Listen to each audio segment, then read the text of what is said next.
So welcome to this latest teaching session and course on technology and the future of medicine. Today, Shabnam is taking us through self-driving cars and the future of healthcare. I just wanted to say before that the things that we teach in this course about the future, there's no one of them that could block everything. Like if that doesn't work, the future is not going to happen. And the self-driving car is no exception to that. So even if the self-driving car is like the flying car, and it will take decades before it's a reality and really works, that doesn't mean that the other things that we talk about as a part of the future, they may be actually much faster than predicted, and there may be fewer problems, fewer impediments, and so on. So the real future is kind of a mixture of a bunch of things, some of which will maybe much, much slower than predicted, some much, much faster, and some things in the middle. So anyway, we look forward to your talk for a long time, so Shabnam, take it away. Okay, hopefully I won't disappoint. That was the introduction. Okay, hey everyone, I'm Shabnam, and I believe we've met in the first week of the lectures. So I'm going to talk a bit about self-driving cars, as Dr. was mentioning. But before that, I'm just going to give you a bit of a context to where I come from, what I do. I'm a biomedical engineering, and it come as a surprise to you that I do automated vehicle research for my PhD. But the context is that I'm sure you're all familiar with University of Toronto as an institution. This is the front campus, and just to walk you through it, we have this University Avenue, and then if you walk down on it, there are all these hospitals. I'm sure you're familiar with University Health Network, so a bunch of hospitals, all very clinical. And one of them is this Toronto Rehab, which we were talking about. So essentially, you're very much clinical setting, geriatrics, dementia, all that. But something that may come as a surprise to you is that if you come inside and go to the basement, you'll find this very cool simulators all around. The picture doesn't really does it justice. It's a huge thing on top of a motion base. It goes around, and this is one of them that's called Driver Lab, because inside there is, and you can imagine that's inside, there is an actual vehicle. Oh, there it goes. Hopefully it won't play. So it's an actual vehicle. It's an Audi inside this dome, a curved dome all around our projector. So it's very like a seamless field of view and very immersive, and so state-of-the-art technology. And the reason that, and then it might not be surprising to you that because we're in Toronto, like it's in rehabilitation, so what we're focusing on is very much driving with under I don't know, prescribed medications, or with different medical conditions and such. But a bunch of us, including myself, we do research on automated vehicles and whether or not they may be beneficial to such populations, so people with dementia, people with sensory impairments, and all that. So the idea being that we want to make them beneficial, so that they're not just this luxury item of the technology out there. It's just that they're doing something. They're assisting one population or another. Okay, and that's why I do automated vehicle research. So we get to this exciting parts about self-driving. I will try from now on to just before starting off, I want to tell you to interrupt me whenever, and as Dr. Solis was saying, these are all very new, all up for debate, and disagree, agree anytime, and I would love to have a discussion about any points during the talk. Okay, self-driving cars. And we were talking about the future, and I would like to just point out that like many of the other ideas that you might have heard during this lecture, this futuristic fantasies, they have their roots in way before. So this is especially picture that I really like. It's a newspaper illustration from the 50s that it's imagining what the transportation will look like in year 2000. So if you can see closer, I know it's a bit small, but you'll see that the driver is disengaged from all the driving tasks to the extent that he's playing dominoes with his family. So this is the prediction that was at the time relevant, I guess. And it kind of reminds me of what we were talking before about the companies coming and saying, so by 2018 we'll have self-driving cars all around, and comes 2018 and well, we haven't seen them around that much. So there's definitely an optimistic aspect to all of this, but this is also I guess this is at the core of research of everything that we do is optimistic. But I'm gonna okay. So moving forward, I'm just gonna talk a bit about where are we in realizing this futuristic fantasy, right? So we have sort of want to give you a way of the field, I guess. And the way we can think about this is, so another way of thinking about it is that we are automating a task, driving, that's been carried out by humans like throughout history, I guess. And same as the many other tasks that we are trying to automate, but this one in particular is a very complex task. And what we're trying to automate is that we're trying to automate the way a driver sees the environment, perceives what is its surrounding, and then decide an action and take that action. So and it kind of makes sense in that sense to look at it from a perspective of human information processing system. This is like a 4-stage that's been around in the automation literature for a while. And can you, if you want to put automated vehicle in this context, can you tell me what automated vehicles are trying to automate? What's the stage that we're trying to achieve? Is it just sensory processing? Is it what is it that we're trying to achieve here with automated vehicles? Fairly easy.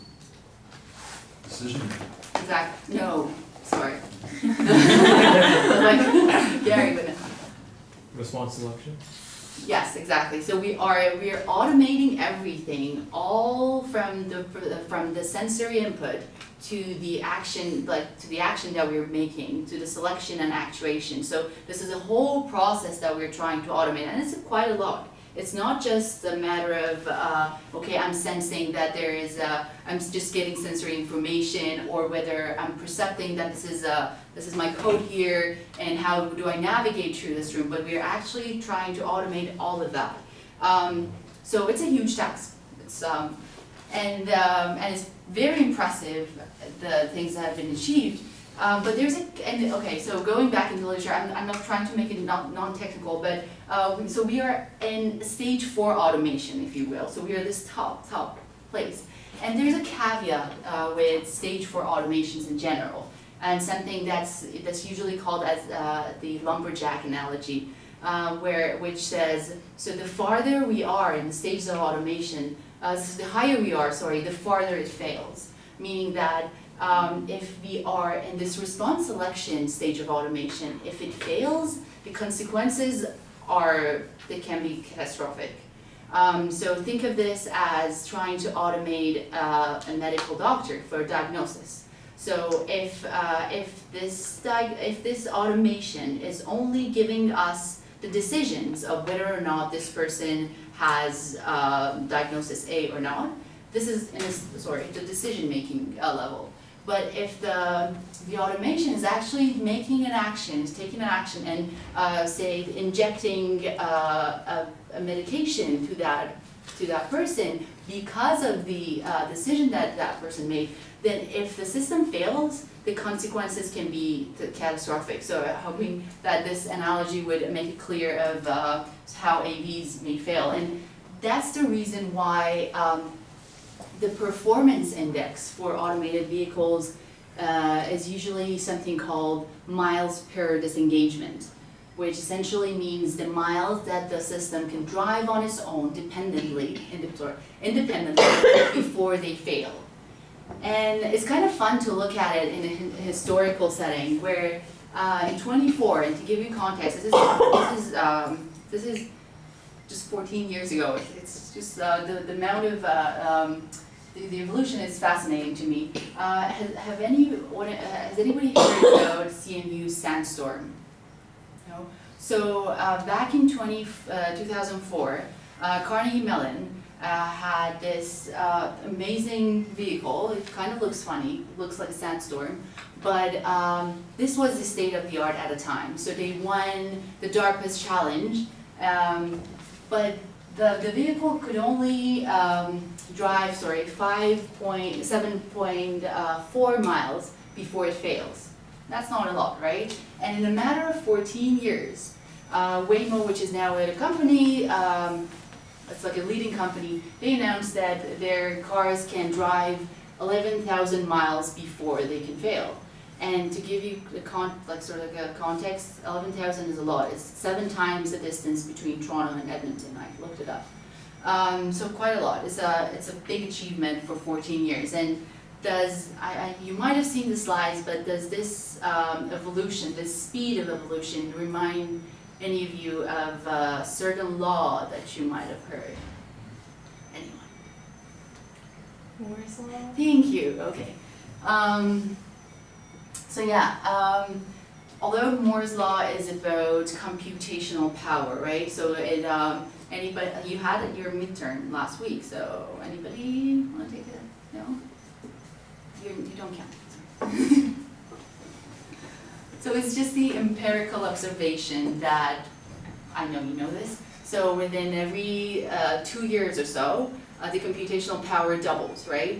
And this is different, of course. This could be the reason, it's a bit of a leap, but that AVs have been able to do all these things, but the funny thing is, okay, so when you put it in this, if you extrapolate the numbers that we had, the years and the miles per disengagement, you'll see this funny thing where actually go ahead, miles per disengagement, doubles in each 16 years, so kind of comparable. Go ahead. What does it mean, like miles, like for the disengagement? Like, what is failing? Because wouldn't failing just be random, like situation? Like, you know what I mean? Can't really like. Exactly. Okay. So very good question, and it kind of goes to my next point of like how we measuring what is good, right? Because like they're getting better, okay, and through this projection they may get there somewhere. Like we're getting better, but what good is good enough, right? So what we are comparing against is can anybody guess? I know it's there. Is it there? Yes, it's there, but it's very little text. So it's a matter of comparing, so it's automation. So we're automating tasks that was previously done by human. So our measures are against human performance, right? So it's a matter of so for example, a failure would be a pedestrian jumping in front of you and you fail to do the action that a normal human being would do, which is to brake and avoid the collision, but they don't do it, and you might have seen it in the news and everywhere about the accidents that happens, and those are the failures. Or it could be that so there are different programs, and we get to that, but sometimes there are the more sophisticated ones, they know where they have reached their operational limits, and they stop somewhere in the street, and that means failure because the human counterpart wouldn't have done the same. Yeah. Is this like 11,000 miles without any human intervention? Because like right now, Teslas and Mercedes, Audis, you need to like touch the wheel every so often. Yeah, and that's for you to be. We'll get to that. That's a very good point of like because they want to make the driver still engaged, be situationally aware. And for these, yes. The thing is about the Waymo, which is a bit iffy, is that they don't report where they have tested this. So their plants are in Arizona, Florida, so all good weather. They have their test tracks, so it's a good point of like where they have driven all these miles, which they could have been very much controlled, so we don't know. That's very much iffy. And there might have not been a pedestrian that just came across. It's a report that Unfortunately, it's not academic, it's just a industry report, so we wouldn't know. But, did I answer your question? Yeah, okay. Okay, so going back to the point of comparing the performance against something, and it's about, okay, what driving is good enough for us to release all these things to the wild, and I'm gonna just not mention the fact, just gonna breathe and not mention the fact that in some states in the US, they have actually have laws that in place that they let any type of automated vehicle be on the street. Well, we need to make sure that these are safe, and driving is quite a risky, quite a risky behavior. And you'll be surprised to know that us as humans, we are very good at this. And this is a very complex task, as we were talking about, because it continuously draws upon multiple cognitive resources that we have, attention, and we need to be situationally aware all throughout. And the reason that I say humans are good at it is that they're, this is stat from the States, but each 100 million miles, there's a fatality. So if you put it in the same format of how we are measuring AV performance, miles per disengagement, you'll see that the self-driving cars are currently, as reported by Waymo, is like they're 0.1% as good as a human driver. So we're definitely not there yet at the human level. But being human, we're trying to achieve this, and we're moving towards it in incremental levels, if you will, stages. And this is something, anybody has heard about levels of automation? Because throughout, I'm talking about self-driving cars, right? The cars that they can drive themselves everywhere at any point. And what we're really discussing when we're talking about self-driving cars is this level 5. Whereas, and I know I've been carelessly using the words automated vehicles, autonomous vehicles, and self-driving cars interchangeably, but there's a difference. So what we're talking about, the level 5, we need to sort of like make this dissociation in our head, where level 5, we are assuming that the car can drive perfectly in every driving condition at all times, all road types, and this is a thing that everybody's trying to achieve. But there are levels to that, right? So we are going to it, if you will, in stages. From this level, like 0 it's called, it's a taxonomy by SAE. Don't need to know about that, but level 0 is our everyday car, and so we're more and more increasingly able to automate different driving tasks. For example, the Tesla example that you guys mentioned is able to drive in highways independently, but needs the person to be engaged. So he or she needs to touch the wheel at some point, certain points, and because they need to take over when that operational limit is reached. And for Tesla, that operational limit is in urban environments. I may be going to a bit of a detail here, but so if you think about it closely, we are changing the responsibilities of a driver.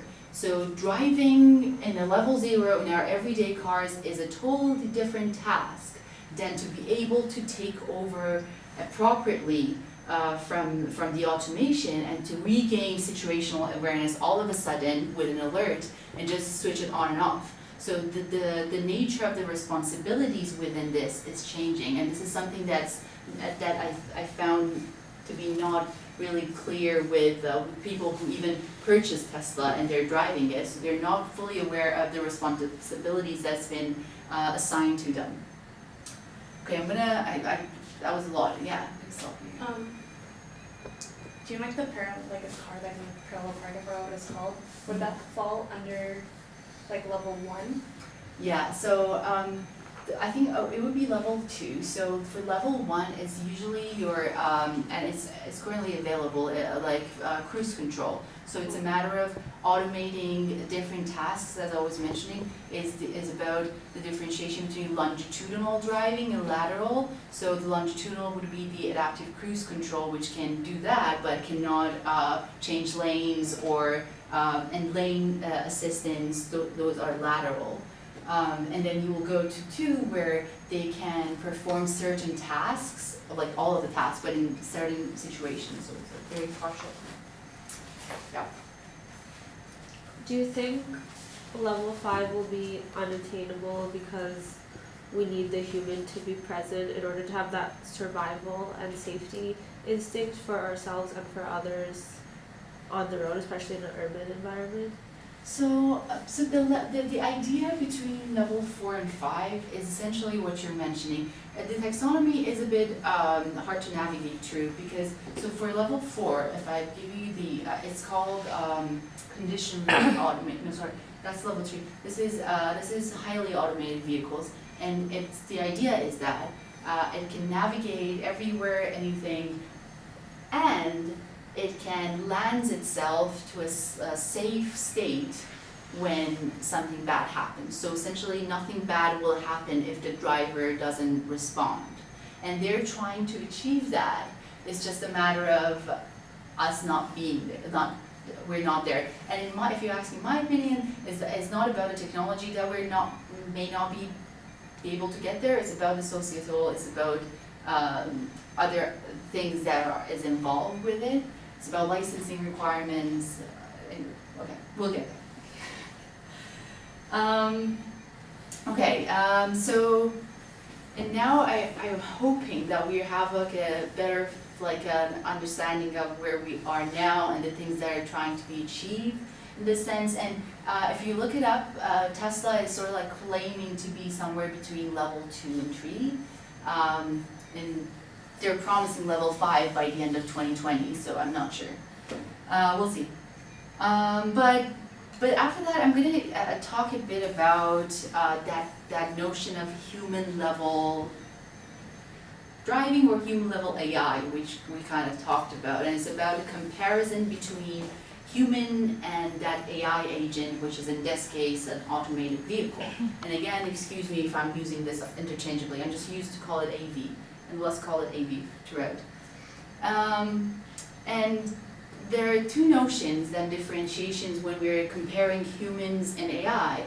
And one thing that I really like is about the fact that, do we want our AI agents in general to be dumb and beautiful? Or are they dumb and beautiful? Or do they have a mind of their own?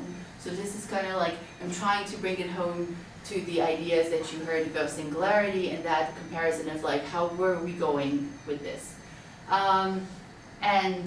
Since I really like literature from the 50s, I'm going to go back to the literature from the 50s, and this is borrowed from the literature from the aviation automation. So many of many things, theories about automated vehicles, they are borrowed from aviation automation, and aviation automation has its roots after World War II, where all the fatalities happened because of aviation. And there's this list, which is called MABA. Mans are better at, machines are better at. And for the longest time, this has been sort of like a gospel of, designers of trying to design tasks for either the machine or the person who's operating them. It might be a bit small. I'm just going to give you a gist of it, where it says, so for the tasks that has been assigned to the machines, let's take the tasks that are routine, kind of makes sense, computationally heavy, the tasks that need, they're just replicating throughout, or the simultaneous operation of 2 tasks, and leave the tasks that are more sophisticated, if you will, so induction, detection, perception, leave those to human. And of course, this is for the 50s. And now we have artificial intelligence. So I wonder what you guys think about how would this be different now. And keep in mind that I think you guys have heard all about all the the advances in artificial intelligence, and then their power essentially lies within learning, so they're able to learn. So I'm wondering what you think would be different in this. Speak up, there's no right or wrong, I have no idea what's the answer here. I feel like kind of at a higher level, like there has been a lot of advances obviously in artificial intelligence, but the idea that a machine can just like completely critically think on its own has not been reached, at least like nothing I know of. So I feel like for the most part, the separation is still there. Maybe the idea of like learning or like perceiving an environment or something, but even that, I feel like it's something that it's programmed to do by a human, and it can only do what it's learned to do. So if you teach it, like for example, you want to teach it to like recognize a bird, but all the data you give it is like a picture of a dog, then it's gonna think a dog is a bird, you know? Like it's not smart, it's only analyzing data that it's given. Beautiful, so this doesn't count because we share the same idea. Anybody against it? And I'm gonna go back to sort of echo what we have mentioned. I really like this quote. It's a bit old, from Sheridan, and I think it still applies, that machines as we know them are value-free and therefore themselves have no basis for setting objective function. And as you coming from computer science, you would know how that's something that we do as designers. So we design them to see the picture of a dog and say cat, or vice versa. And the idea is that, going back to this, is, again, I'm borrowing from Sheridan, where he talks about how sometimes we have this illusion of being objective when designing something. And say we're the designer designing a bridge. I know we're going to be designers designing an AI in this sense, but say we're civil engineers. Watergate Bridge is not there. We're trying to decide on what type of bridge we're gonna build here. And his argument is that before before just bringing our theoretical understandings of the type of bridges that would work, we bring in things about, we bring our intuition, we bring our certain biases into the picture. And this is also very true for designing any algorithm that it's been designed to learn, in the sense of the data that we're showing it to the structure that we have chosen for it, right?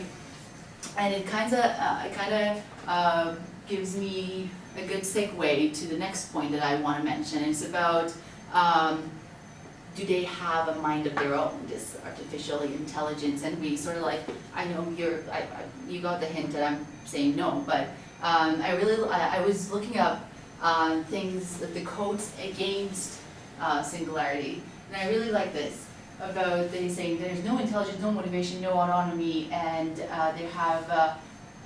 they behave if they have certain sorts of psychology, but there's no psychological reality. And I'm going to challenge this a bit in saying that,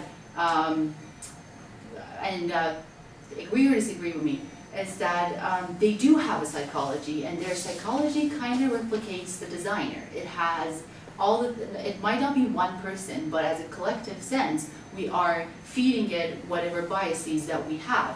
So again, I'm going to go back to the example of training an automated system that can diagnose diseases. And in this sense, think about diagnosing heart problems or no heart problems. And the basis of this system, automated system, is the data that we have fed into it about patients, demographics, their history, and the decision at the end. They have heart failure or not. And I'm gonna kind of like guess, and I know it's very out there, but I'm gonna kind of guess that that system will have a bias in not diagnosing females, will have a lot of false negatives for females, because we know in the literature, and correct me, I'm just coming into your, I know, sorry, is that in that sense, so if you're a female and go to a doctor with a heart problem, there's a higher chance of you not being correctly diagnosed and so being misdiagnosed. So in that, if we are putting all these labeled data from our history to the system, then the system is bound to have that bias again, right? So, and I'm sort of like getting into the fact that they may have a mind, but it's not a mind of their own. It's the mind of a designer. It's the mind of the data that we have chosen to show them. And the context of automated vehicles, and we kind of see this in this ethical dilemma. How many of you have heard about this? It's been everywhere. The fact of the matter is that it may happen so rarely that it may not come to this decision ever, but it's a fun thing to look at, and it's a classic problem of trolley problem, and I'm again going to Gary's field a bit. And for those of you who are not familiar, is the question of, and you can see how it relates to automated vehicles, of me standing here and there are 5 people on my road, and if, sorry, I'm an AV, there are 5 people on my road, and if I go straight and don't change my my action and just go as I was supposed to, I will kill those 5 people. But I have a chance, I have the opportunity to just switch something and choose and change my direction and kill that one other person who's lying there, and they're not able to move. So what's the correct course of action here? Is it to not to do anything, just go ahead and kill those 5 people, or just switch it up? And what would you do?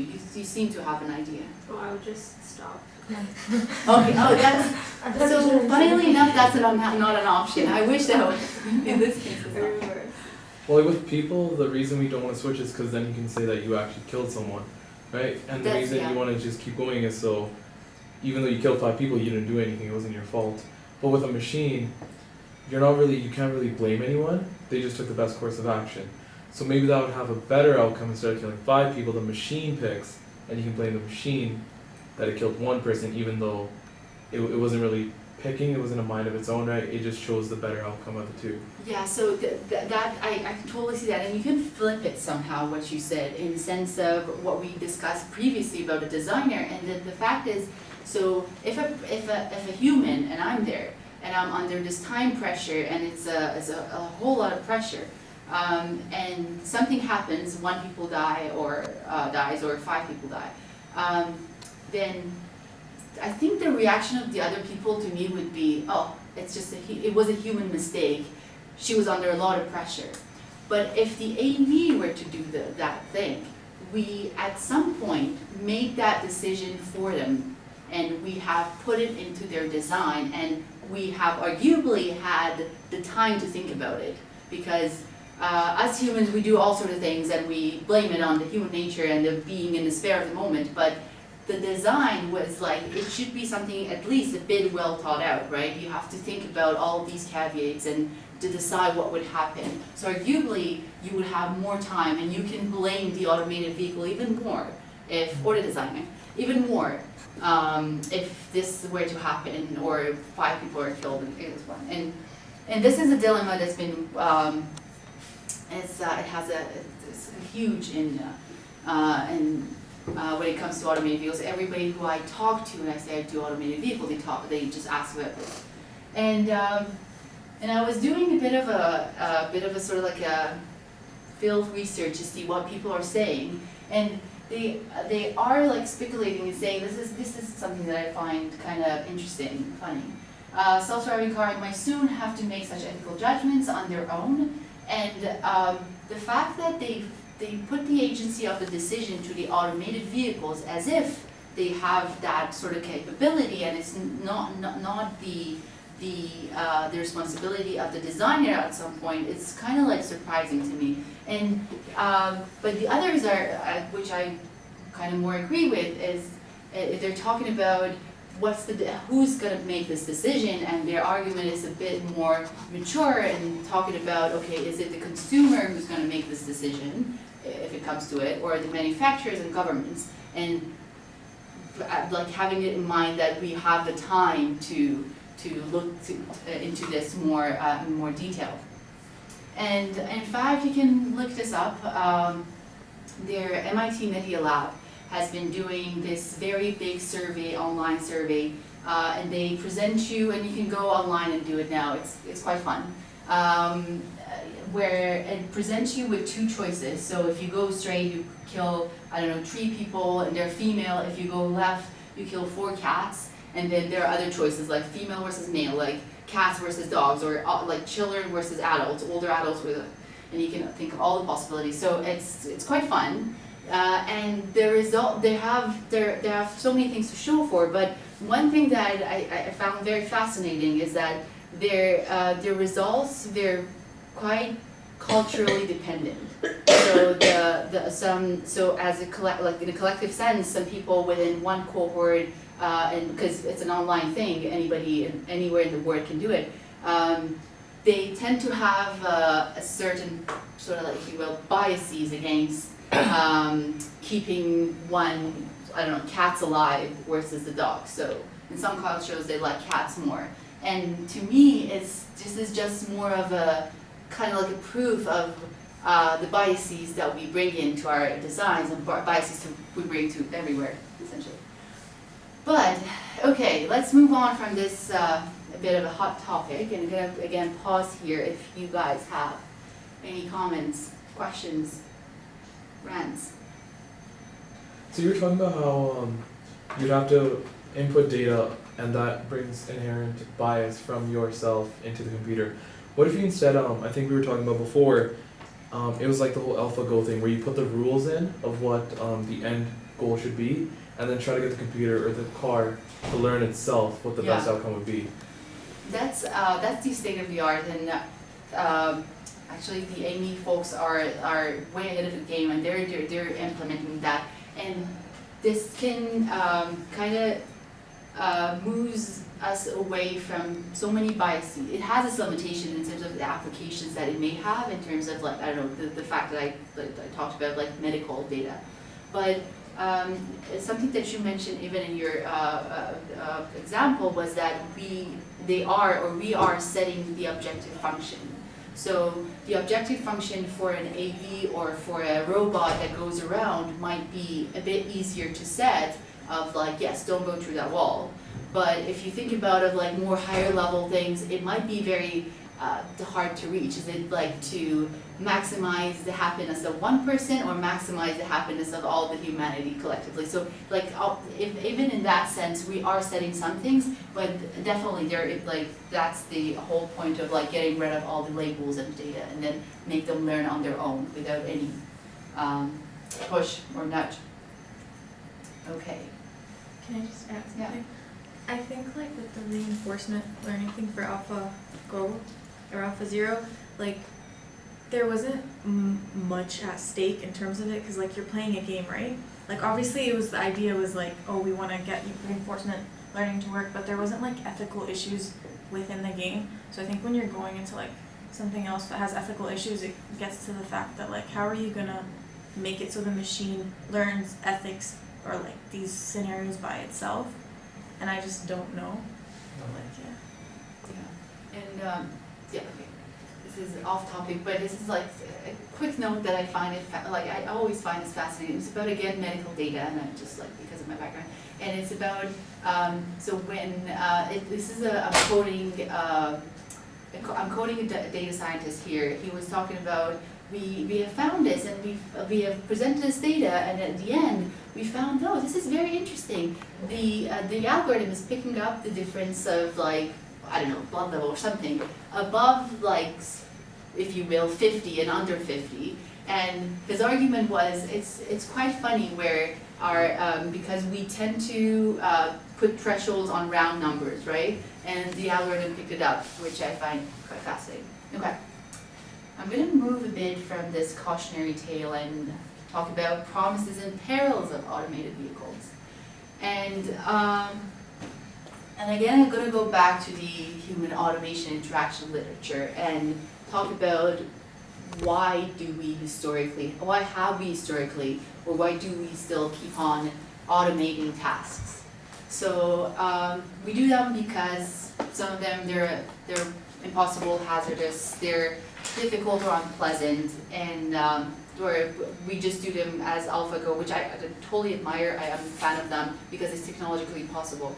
But something that I am personally interested in, being in a biomedical sense, is to extend human capabilities, right?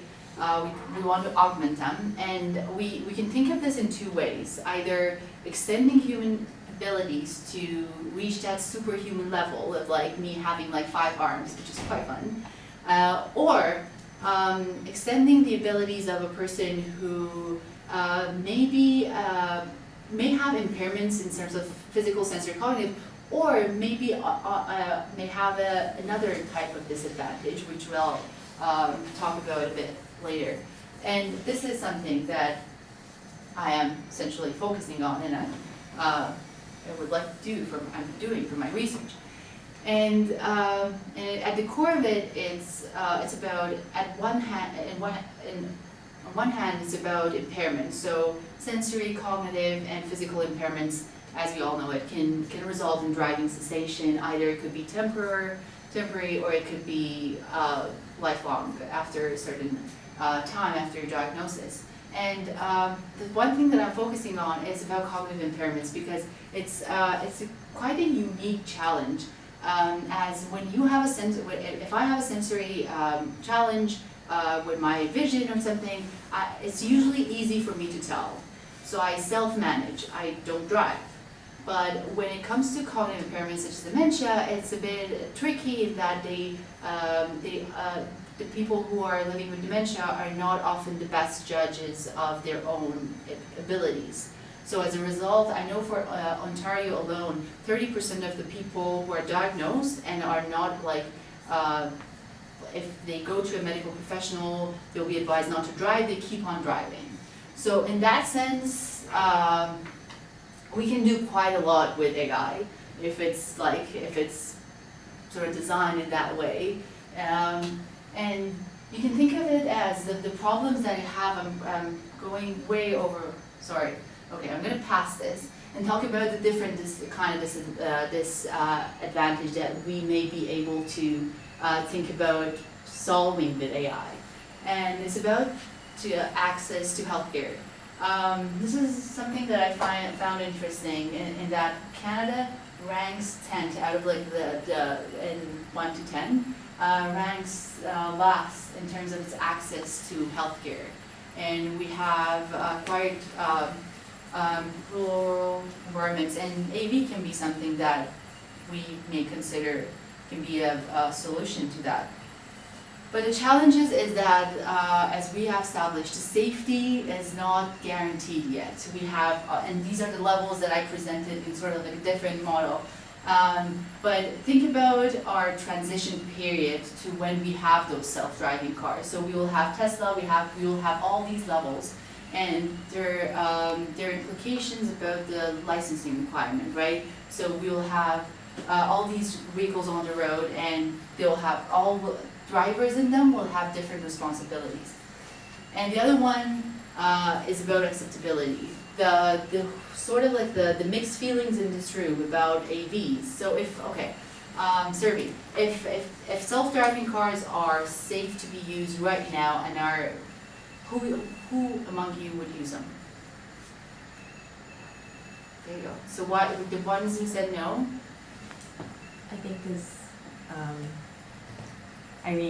for somebody that's been driving for a while, if you're like fine with doing it and fine with like the way that things are, then there's no need to change it sometimes. And yeah, I think it's like a situational thing, that if you feel like it'll greatly benefit your lifestyle, if you have to drive long distances for work or something, but like I don't. And given, I don't know, I guess your question was assuming that it was available already, but yeah, I still think, well, because it would cost money still too. So. Yeah, that's a very good point. Yeah. But say they're available to you at a cost similar, comparable to your everyday cars. And there was another no. Well, I come from an underdeveloped country, so I feel that like job opportunities would be like we could provide job opportunities as drivers to other people instead of driving a self-driving car. Okay, yeah. I found I didn't believe your assertion that they were safe. What's that? I didn't believe you that they were safe. Okay, yeah, that's the usual thing that we get, so. Yeah. But like for a lot of people, sometimes it is like nice if you don't have to drive half an hour, 45 minutes, right? Sometimes you actually want to drive. Like I have days that I don't want to drive, some days you want to drive, right? Yeah. So it's kind of coming back to what she says, sometimes I actually want to drive half an hour, you know, not fast, but like just normally, Yeah. you know, school. So Yeah, so this is actually what we're getting in the usability studies as well, is that, so there are mixed feelings, so like people have different feelings, and your point well taken. It has more to do with social implications of it as opposed to the technology. When it comes to the relationship of the driver, the owner and the vehicle, we usually get this. It's about, I have fun driving, why would I give it up? And the fact that I may not be in the mood for like automated driving, I'm like, I want to change it up. And the ultimate one, which is I don't believe it's safe. And this, go ahead. Sorry, and I just want to add, I think some people don't like to give up the feeling of being in control, you know, that's a big one. Yeah, So. yeah, that's it, okay, thank you. Okay, so that was the last point that I wanted to make, and that's something that we see among the cohort that we're studying, that so if you think about those levels, the last one is usually the hardest one to accept. That it's about the willingness to relinquish control to something that you will, by the taxonomy, you will never have a control over, so it doesn't let you to drive. And I liked, do you remember Patrick Pilarski's note about it was about, I forget me if I'm butchering this, sorry, I mean, excuse me if I'm butchering this, but it was about the powers of like things that we can do with AI. It had something to do with, I like the two things that he said about personalization and generalization. And the thing is we can find, sorry, what's your name? Yeah. Oh, Sertosh. Sertosh. We can find many people like Sertosh that like the fun of driving, and many people like you so that they don't want to relinquish the control. So that's the idea of like separating people into cohorts that we can generalize the idea for, and then personalizing to their needs and everything. So when it comes with this, so I like this Wiener's quote of like with complex technologies usually come complex problems, and in this it's more of a like a dual thing of acceptability versus safety and how we can manage it, and something, and I'm going to be preaching for my own good, this like it's an ad. Essentially, it's about personalizing the level of automation, and it's about. Gave me time to think. Okay, is about making it adaptive to your needs. If you would want to,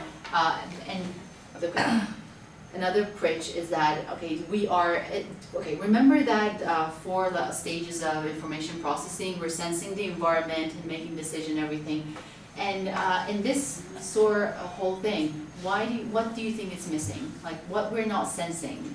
We're sensing the environment. We're sensing let me show you something. Do we have the time? That's 2:51. So half an hour. Yeah? Okay. I'm probably gonna fast forward this, but it's about, where is it? Please come up.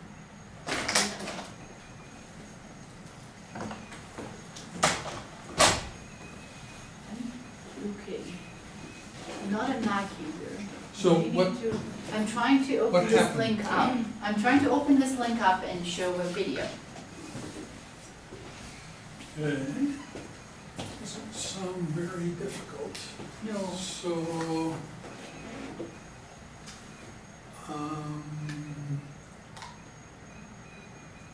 There, show that. so there's a link. Yeah. Okay, don't worry about it, I can walk you through the video. It's, I'm yeah, sorry. no, I think it's, might be my, yeah, slides. Anyhow, the idea was that, the video would have shown you how the automated vehicles are collecting the data and sensing their environments and are seeing the objects, the pedestrian on the left side and the bicycle on the right. And in all that, I wonder if you think there's something that's missing, and think about personalization, think about the person in the car. What are we not sensing? Their mood, like what they're feeling. Anything about the person. So one thing that's, things are, okay, I'm gonna open this up. So one thing they've been moving, there it is, so, okay, from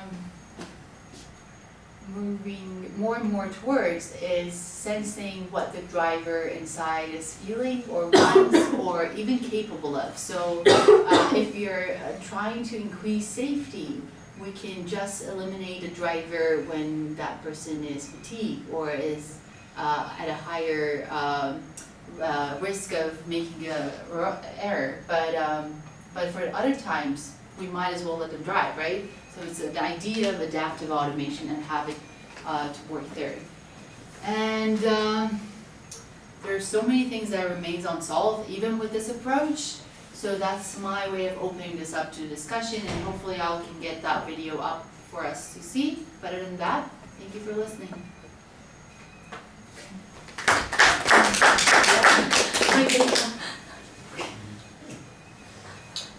So okay. I guess something that I thought maybe would be challenging to solve, I guess, is unexpected events. Because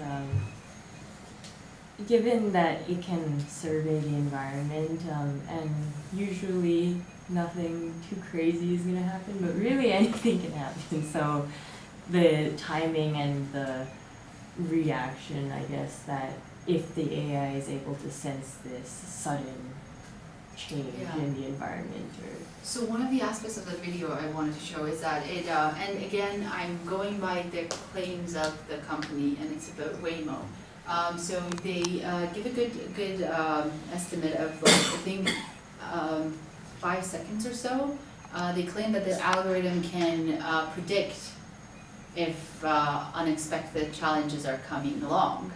But again, if you think about it, their power of prediction lies within learning and learning from the data, the experience that they have. And they haven't, I don't think the one thing about that is that, so adverse things that can happen, a child that can come into your way happens so rarely, right? And for that, there's no data, so there will be a lower power of prediction, I would assume. But like, oh sorry, I feel like in terms of that too, like, sure it can happen at any time, but like for example, if you're like near a neighborhood or a park or a school, you kind of like can program the car to be like, okay, a child might come in the middle of the way. Whereas if you're like on a bridge or like somewhere that's a highway, like it's probably not gonna happen. And sure, you have to like prepare for it, but I feel like for the prediction thing, like I kind of get where it's coming from. Yeah. So I think, yeah, that's a good aspect of like the things that they're trying to implement, as opposed to like, it's not only about the immediate perception that they have, it's also about the more of a like a general situational awareness of like, yes, I'm close to the school, it's a school district, so let's be mindful. Yeah. Okay, you had it. I don't think that it's going to be in the near future, 10 years down the road, that it's going to be a problem of sensing the environment, knowing when to slow down stuff. Because even now, there's like a bunch of different commercial cars that are able to do some pretty cool things. Right? Like some that can sense something that's about to hit them, and they'll like jack up one side of the car so they don't hit the door, stuff like that. So I don't think that it's going to be a big problem of the car learning or knowing what's around them. I think it's more of are people going to be able to or want to just kind of let go, control, like you said, or not want to let drive? Because if you have like half the population driving automatic cars, so it's safer for them, But then you have one guy, weaving in and out of traffic. It kind of makes it more dangerous for everyone, even though everything is supposed to be safer. Yeah, I agree with that, and I suppose sort of like what I might kind of like was hinting at about the transition period, and would be I guess that would be, in my opinion, the most tricky part of this whole thing, where we'll have all these different kinds of and even at the end, okay, I'll get to that, but we will have all these different types of automation, and then the driver responsibility is different, and then they may not communicate with each other. And there's another discussion about, even when we're there, even that one car you mentioned is like manual, is not there, they're also driving cars, and but they might as well be from different companies.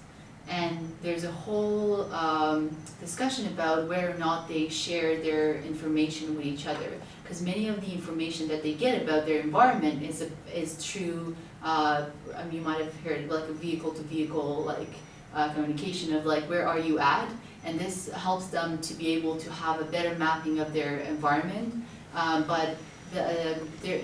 So then comes this discussion of, okay, will they be able to share some of their high-level info with each other, not just the location, but how they're making a decision when they come to an intersection with each other, and that's Like you said, yeah, I think that's gonna be a big problem, because even right now, Tesla has all those super charging stations, and I think they opened it up. They said any company is allowed to use them.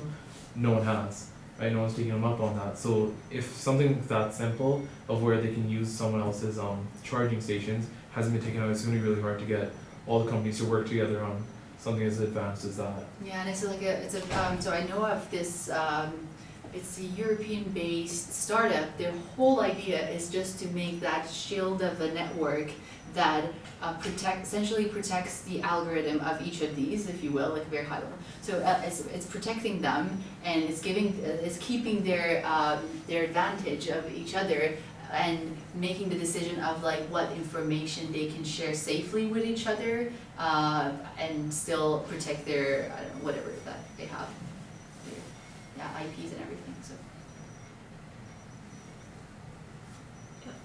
I'm personally pro AV because it seems like they're functioning and sensing at 100% efficiency all the time, whereas there's a lot of really bad human drivers. Like, lots of people are just not good at driving. Like, they can't multitask in that sense. So I see it on the road every day. So I feel like this will it won't have the same errors and weak points that humans have, like just fatigue, distraction, inability to focus on multiple things at yeah, once. it kind of like goes back to that mob idea. Like if we are able to reduce it to a routine task for our system, then it will be very efficient to have it perform things as opposed to us. But if we are I just want to move the conversation about safety to some of the environmental aspects and think what do you think would be the benefits? And cut me out anytime, Dr. Silver. No, we still have 19 minutes, so. Okay. Lots of discussion. I think speculating, when we're looking at these questions, we always have to recognize it's a moving target, that we're imagining what might be based on our perception of the current technology, but we know that technology could be, we don't know how fast it's going to move. So I'd say, so the question of what are we going to do when we're facing this is an important one. And so I think we have to separate the two things. How fast, where are we technologically? Mm-hmm. And whenever we get there, what should we do? Yeah. I think that's the key Yeah. ethical question. But so by definition, you're imagining the future. But just when to the question about the transition phase, where some are automated, some are not, are there different companies involved? Mm-hmm. Will they speak to each other? When I imagine it, I can't see how this would ever get off the ground unless all of the cars are talking to each other, all of them. I would extend that further, that they also need to know where all the pedestrians and all the bicycles and everything are before. You know, so I guess I wanted to ask, do you think that my sense that if I'm going to be injured because of an error, I would rather that be a human error than a computer error. Is that reasonable?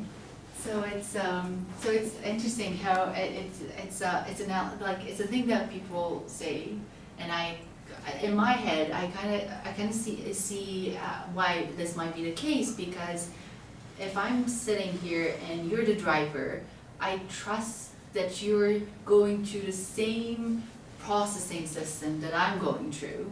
So that brings me sort of like the closeness of the way we think in a general sense. It brings sort of like a certain amount of trust for me, whereas when I do not, because like many of these things go, not in your case, but like it goes about, it's about me as a driver not being able to tell what this vehicle would do. So there's literature that shows, so it's funny how when the driver is the vehicle is communicating with the driver about the percentage that they're sure of what they're doing, so it gives us there's a number there of like, I'm 60% sure, even though the person knows that agent is not sure about what it's doing, it increases the trust. Because it's about that clarity, that, I don't know, explainable AI thing, is that where you can relate and see inside it, whereas you can easily do it with a human. And you can sort of forgive them about the human errors that they'll make, but our whole thinking about automation is a bit different, which is fascinating to me, and it's very fair, yeah. He was talking about how like every car would have to talk to each other, every car would have to be able to basically share information. But the thing is, like, I know me and I know like a lot of my friends too wouldn't be okay with a car taking all control. So like I like what the Teslas do, where you have a choice, but they're also like nice cars to drive, very fun to drive, and you can drive it yourself if you wanted to. But if you want to do a long drive from like here at Calgary, for example, you can just put on autopilot and just drive there. Yeah. I'm just going to quickly, and this is like a very small point, and it may not get to that point, but there's like a human factors implication that comes to this, is about skill degradation. And us as humans will sort of like degrade in the performing things that we routinely do if we don't do it often. So just switching it in and out, it could be, I'm not saying it will be, but it could be tricky in that sense, which is easier, I guess, to solve as opposed to the other issues. And I don't know about the point about how the AI doesn't know anything about the person inside yet. Based on the assumption that it does know, given on what it's learned, that its opinion, I guess, could also be different from yours, because maybe if it's set so that if it detects that you're tired, it's going to take over, but what if you're like, no, I don't want it to take over, I'm fine. That's a very good point. I'm going to bring you back to, so if you think about that, call it another system, call it DAV, call it like a driver monitoring system, and it has, where is it? There it is. So if you think about the stages, then that driving monitoring system will be somewhere in the decision making. So it can make a decision of now the driver is fatigued or not. And I'm going very fine detail here, that these things can have different levels. These are stages of automation, and there are levels of automation, which talks about the agency of like who will have the final say.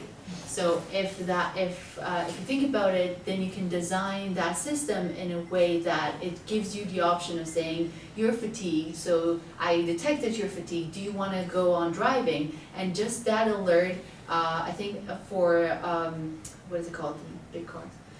Oh God, help me. SUVs? Sorry? SUVs?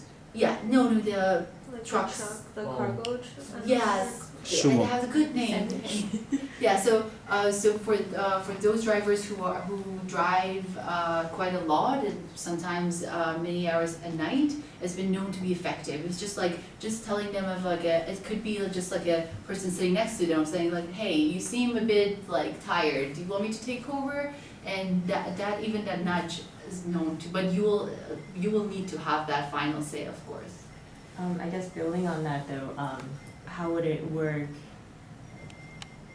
if in the cases of say like if dementia? Yeah, that's Yeah, like I knew cognitive. you were gonna- Yeah. So as soon as I said my sentence, I was like, yeah, this thing that I'm focusing on for my research is a bit tricky. Where even if and I don't know the answer to that, Yeah. just straight up. And even if fully automated vehicles, there's going to be problems, not with mild dementia, but if you're talking about moderate to severe, they can be easily triggered and by little things, and they have there's a thing called agitation in people with dementia, and it's a matter of like, okay, will you let them decide where the fully automated vehicle even stops, or how are you gonna let them to independently sit in that vehicle? And this is something that I will hopefully have like an opinion on by the end of my PhD.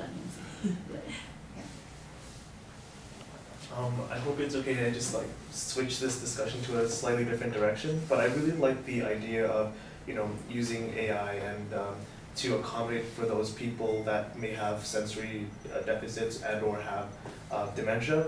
But why do we put so much focus on AVs particularly? Like, why are people making promises for a class 5 of intelligence by 2020 when there are some certain aspects of our life, like for example smart homes, that could probably be a more reasonable thing to target for, especially since we are looking at accommodating for people that have certain handicaps in their life. Like for example, even though it'd be great for a person with dementia to become more mobile and get from point A to B so they could live a more fulfilling life in some way, I would argue that if you had a stronger smart home, you could allow people with dementia to be more independent away from their family and have less burden on them as well.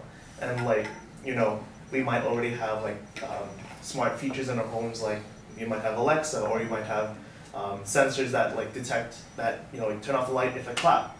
But it's not smart in a sense that what we're trying to achieve with cars. So why are we putting such focus on something that seems so, I don't know, 2 steps ahead of something that could be something that is more beneficial to society as a whole, especially for people that have these restrictions? Yeah, that's a very good point.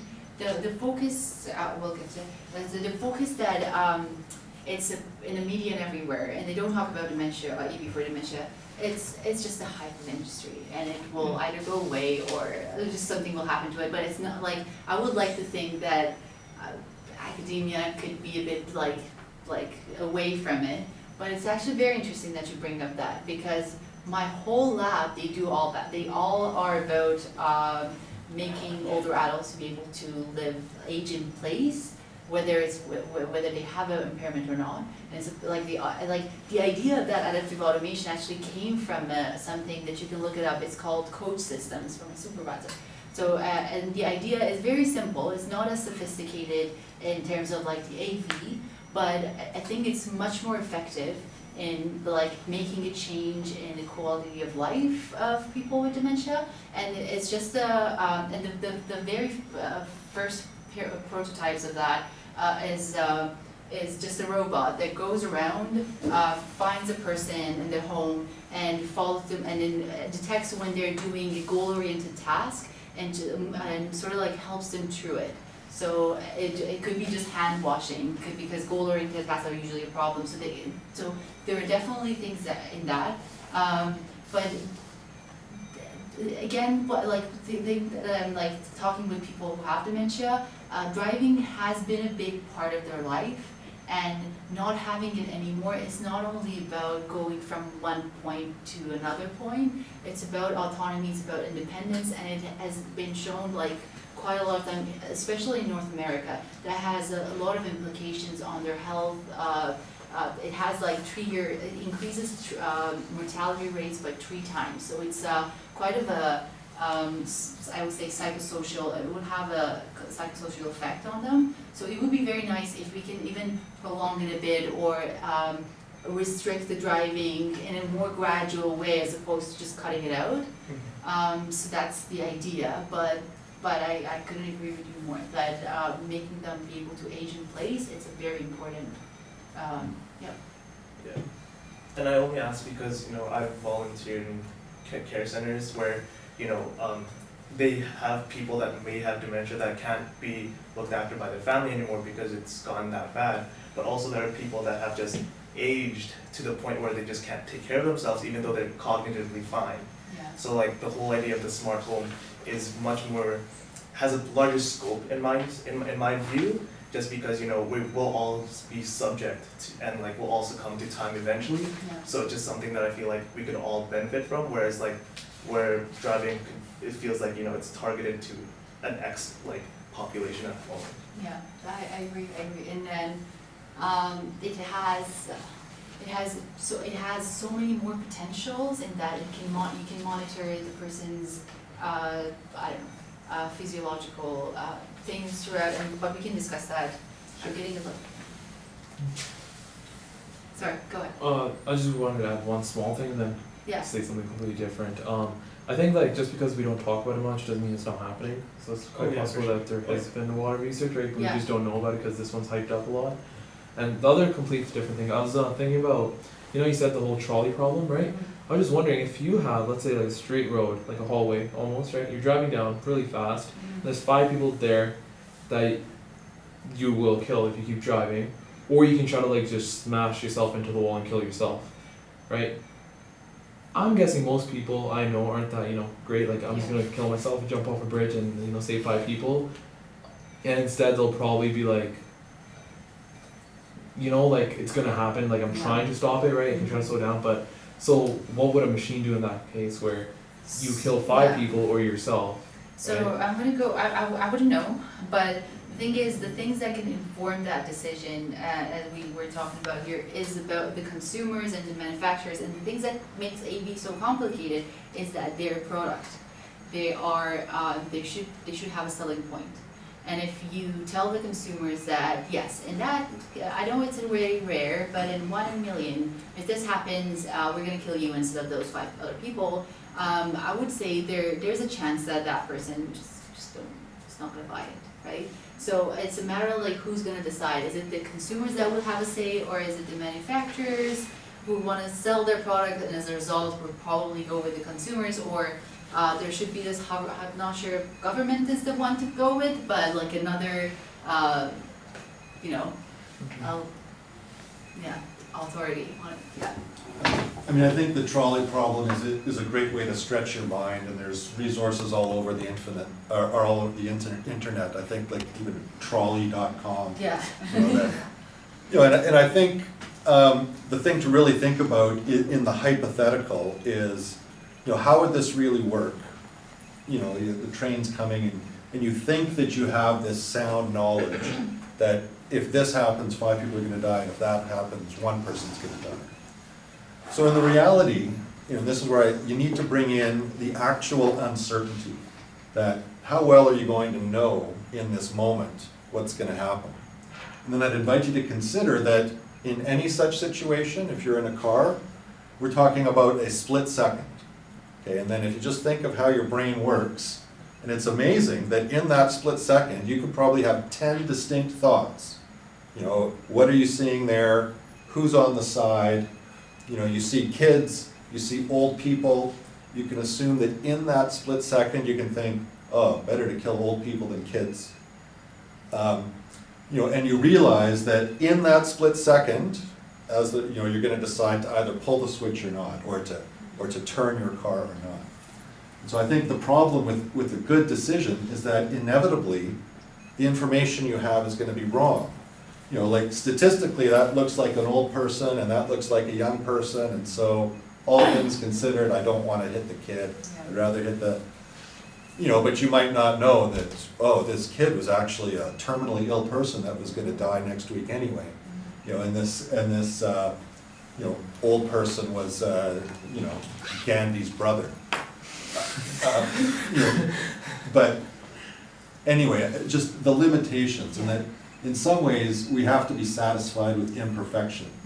You know, and maybe that's why Yeah, I have this gut reaction that I'm more comfortable with human imperfection than automation. mandated, automated imperfection. Yeah, I actually agree. We had another comment.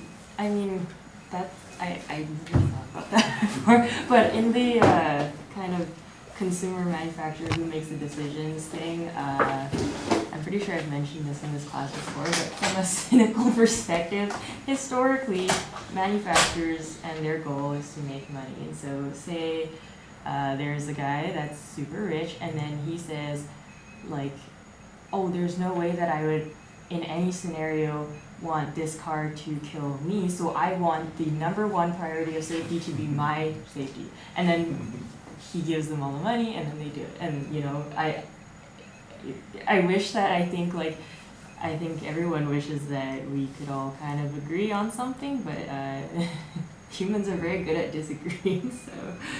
That's true. I kind of like in a more optimistic sense. Yeah. I would like to think in a like a utopia. I don't know. That there will be. That's why we have sort of like the regulations and things that we try to regulate to hurt less people as we can. Like the number of people that we sort of maximize the for a whole. So it's definitely. That's why I think it's worth discussing. Just like to bring to people's attention that we need to be regulating some of this, hopefully, I don't know, when that happens.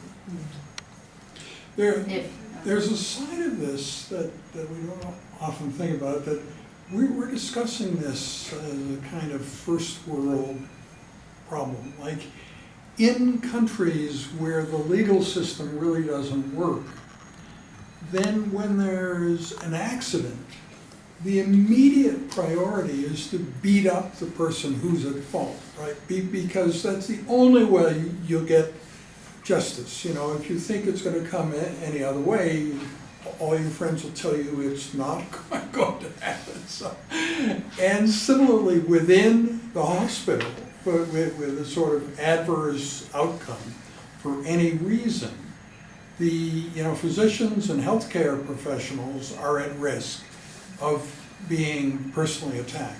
So as we have discussed this is a kind of element that we've not brought in because we're in the first world, things like that don't really happen here, and I do believe yeah. But the larger context, I mean, there always is a larger context, right? Like when most people depended upon horses to get places, there were certain rules or certain dangers, certain limits. Then when cars came, some things were better, some things were worse, right? It's like when you think about agriculture and whether this was a uniformly positive thing, it wasn't. Like people probably had more autonomy, more freedom before agriculture came. They were hunter-gatherers. They could decide in a day whether they were going to hunt or gather or what the heck. And then when agriculture came, the food production was much better. People became very rich at the top.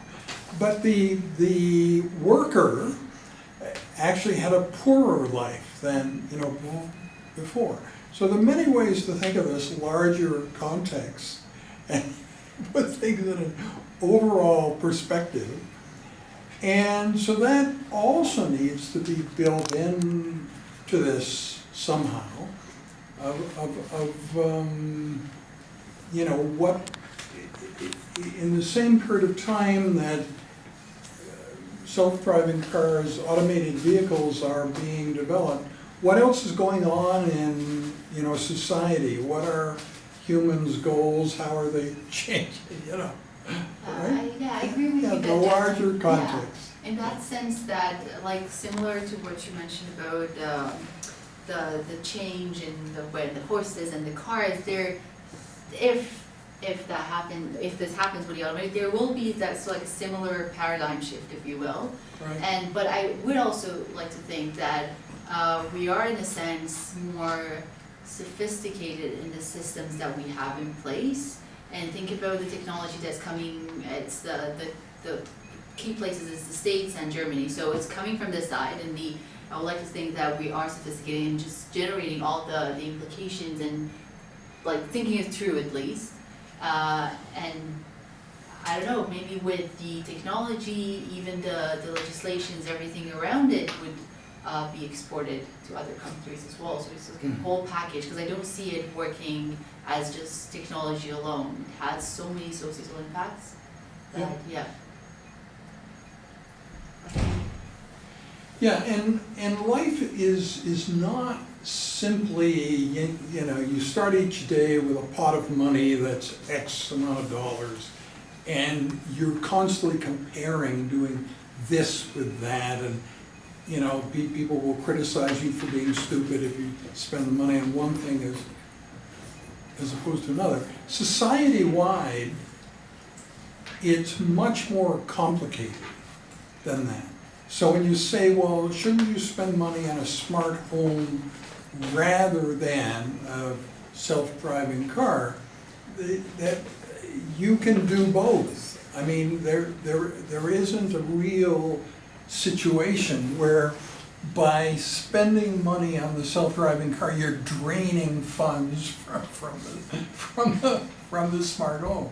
You aren't, you know, it's so complicated, multifaceted, you know, with a kind of dynamic. You couldn't possibly diagram every influence on even those two things, you know. But in the bigger picture and context, I'm sorry, I'm going on, but like think of like the limit, like in whole limit, our resources are limited. And then if you think about the hype, and sometimes I wonder, I am within this hype, I'm doing engineering, but within the hype of artificial intelligence and automated vehicles and everything, and there's been a lot of money flowing into that, research-wise, industry-wise, and recognizing that as a whole our resources are limited, then inevitably there are things that are being, maybe it's not the case about smart homes, and because they're both within this AI hype, but there maybe like some things that are like social sciences. There's things that like it could have helped us here, really could have helped us, are not being recognized, are not, maybe are, they could be, I'm not sure, I'm not in that field, but I'm saying there may be at the higher level be a choice at the end of what we're making, and yeah. And, Yeah. Then I think one other wild card here is, you know, dementia is decreased performance of the biological brain. If it's really true that almost everybody will have brain implants, and gradually over time, most of our brain power will be silicon-based rather than, you know, biology-based. You know, dementia may cease to become a serious problem, not because it doesn't happen anymore, but because we're able to make brains so much better from silicon than our own, and, you know, live for a long time using them. So the whole problem becomes something else, and we don't quite know what. You know, when we're in that situation of being so much smarter than we are now, and you know, being able to augment intelligence, how will we want to get from place to place? Will it, you know, will cars have anything to do with it? Or maybe by then we'll, you know, teleportation will just be, once, you know, intellect reaches a certain level, maybe it just becomes obvious that, like, teleporting has always been possible, we just never realized X, Y, and Z, and now that we, you know, So why would you want to get in a car when there's a simpler way? Yeah, I would say, I think I'm one of the avid supporters of the idea of like something that happens that make dementia go away, because it's such a pain, for the person, for the caregivers, for everyone. I would totally support that if that comes to mind. But I'm thinking like one step before that, we gotta realize if before making that silicone brains, is just to understand how our brains work. Yes. And definitely there has been some overlap with an AI community of like comparing and contrasting of like the ways that we're teaching the AI to learn and ours, like the learning that we do. And there are definitely fascinating advancements of like understanding it, but we don't yet know how we do things. Right, and let we alone- don't really know whether brain function and consciousness are exactly the same thing, and whether there's a soul and all this kind of thing, you know? All the Right, discussions all end in this consciousness, yeah. complexity. But just how amidst all of these discussions implied are these fundamental questions about human life and human purpose. Yeah. You know, what are we here for as humans, as animals, as matter? You know, and without really knowing the answer to those questions, it's hard to commit to one or the other. Yeah, but the purpose, like sometimes it fascinates me that their that we're doing research to like advance human well-being, longevity and everything. So it's sort of like within itself, there's something like, it's not more of a secret, but it's like it came to me as a secret of like the same way that medical doctors are trying to like, you see the impact then and there, but there are whole people that they have their careers like as research, like to make this better, to understand things better. So that to me is more of a purpose of like, it just says something, yeah. And there's always the question of what then? You know, after we imagine the implementation of any advanced technology, which takes us back to, you know, how are we humans of the future spending our days? And you know, because presumably we'll continue to have days that we need to spend and time that we need to fill. And so, you know, I think that's part of the question, that are we ever going to get there, you know, the utopia where everything's perfect? Or in fact, is it an ongoing journey? And then that's something that I would want to think out of, like the difference of us and it's like our creativity, our things. I would like to think that it's like limitless, of like you're going there and then you want to go a step further. Whereas with AI, I'm not sure if they have that ambition. Yeah. Well, the world is unfortunately symmetrical in the sense that, you know, utopian scenarios and very, very dystopian scenarios are equally convincing. You can imagine them both with the same degree of clarity. So it's not true that human beings intrinsically are sort of destined for a good or a bad end, you know, at least not as far as we know at the moment. And so like, you know, Gary says we really don't understand if we change the world dramatically. Not only what should humans try to do, but what should they try to do? You know, what? And you can ask many layers of that question. What should society be doing? What should the Earth look like? What should this solar system look like? You know, and those questions would never end. And where does moral responsibility end? Does it just end with face-to-face interaction, or does it never end? Is there something morally responsible for, you know, the entire Earth, the entire solar system, you know, the universe, so on, right? So, yeah. Well, we'll find out eventually. I guess so. Yeah. Okay. Thanks. Well, thank you Thank for you. very stimulating teaching session.